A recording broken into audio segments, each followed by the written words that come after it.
अग्निपथ योजना को लेकर बड़ी खबर आ रही है। कहा जा रहा है कि भारतीय सेना ने अग्निवीर योजना के कुछ प्रावधानों में बदलाव की इच्छा जताई है। योजना में संभावित बदलावों की सिफारिशों के लिए प्रमुख हितधारकों के साथ समीक्षा और सर्वेक्षण भी किया गया है। देश और दुनिया की ताजा खबरों के लिए चैनल को सब्सक्राइब करें, वीडियो को लाइक करें। इसमें 5 बदलाव की बात सामने आई है। आर्मी ने अपने इंटरनल सर्वे पर कुछ महत्वपूर्ण पॉइंट्स बताए हैं। ये पूरी जानकारी सैन्य सूत्रों से मिली है। सूत्रों से मिली जानकारी अनुसार आर्मी के इंटरनल सर्वे में जो पहला पॉइंट है, उसमें अग्निवीरों का प्रतिशत बढ़ाना है। सेना चाहती है कि 4 साल की समाप्ति के बाद भी अग्निवीरों की संख्या 60 से 70% तक बरकरार रखी जाए। वर्तमान स्वरूप में अग्निवीरों का केवल 25% हिस्सा ही रखा जाएगा। 75% को लगभग 12 लाख के एकमुश्त भुगतान के साथ जाने दिया जाएगा। सेवा अवधि 7 से 8 साल करना चाहती है सेना। दूसरा पॉइंट है सेवा अवधि बढ़ाना।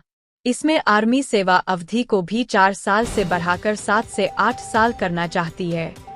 4 साल की वर्तमान अग्निवीर भर्ती में औपचारिक बुनियादी प्रशिक्षण केवल 9 महीने का होता है।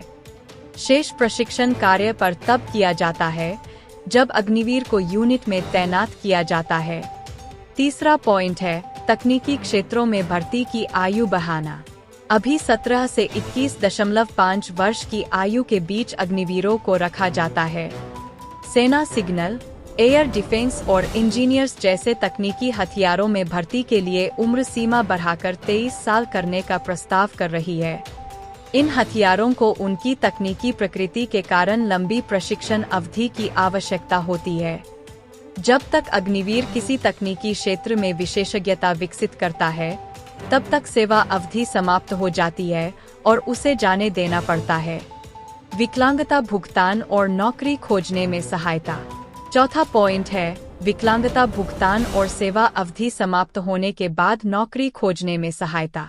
सेना उन अग्निवीरों के लिए भी अनुग्रह भुगतान चाहती है जो प्रशिक्षण के दौरान विकलांग हो गए हैं।